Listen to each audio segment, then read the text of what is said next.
حضرت اسماعیل علیہ السلام کی نسل سے تشریف لانے والے انبیاء اکرام کی کل تعداد کتنی تھی؟ حضرت ابراہیم علیہ السلام کی کل اولاد کتنی؟ مکمل تحقیق کے ساتھ اس ویڈیو میں آپ کے دل و دماغ کو روشن کرنے کی کوشش کریں گے۔ ویڈیو انتہائی اہمیت کے حامل ہے، اس لیے ویڈیو کو آخر تک ضرور دیکھیں۔ ناظرین مکرم، حضرت ابراہیم علیہ السلام کے دو فرزند تھے، حضرت اسحاق علیہ السلام اور حضرت اسماعیل علیہ السلام۔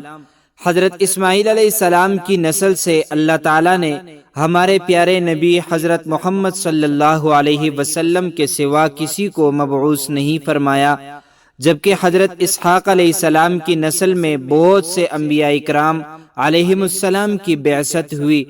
چنانچہ صحیح مسلم میں ہے کہ ابو عمار راشد سے روایت ہے کہ انہوں نے حضرت واصلہ بن اسقع رضی اللہ عنہ سے سنا، وہ فرما رہے تھے کہ میں نے رسول اللہ صلی اللہ علیہ وسلم کو یہ فرماتے ہوئے سنا، اللہ تعالیٰ نے حضرت اسماعیل علیہ السلام کی اولاد میں سے کنانہ کو منتخب کیا، کنانہ میں سے قریش کو منتخب کیا، اور قریش میں سے بنو ہاشم کو منتخب کیا، اور بنو ہاشم میں سے مجھ کو منتخب کیا۔ اس حدیث کی تشریح میں علامہ کمال الدین دمیری رحمۃ اللہ علیہ فرماتے ہیں، اس عبارت سے معلوم ہوتا ہے کہ حضرت اسماعیل علیہ السلام کی اولاد میں سے سوائے آپ صلی اللہ علیہ وسلم کے کسی کو نبوت کا تحفہ نہیں ملا، اور آپ اکیلے کی فضیلت تمام دیگر انبیاء پر ثابت اور مسلم ہے۔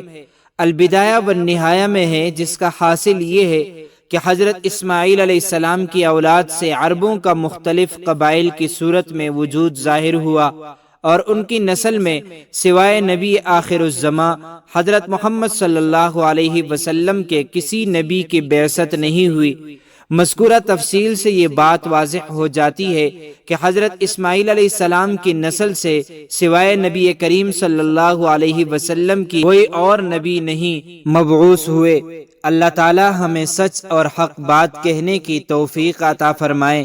تو معزز ناظرین، امید کرتا ہوں آپ کو یہ ویڈیو اچھی لگی ہوگی۔ مزید معلومات کے لیے ہمارے چینل کو سبسکرائب کیجیے۔ اگر زندگی کے لمحات مزید باقی رہے تو آپ کے لیے ایک اور بہترین ویڈیو لے کر حاضر ہوں گا۔ تب تک کے لیے اللہ حافظ۔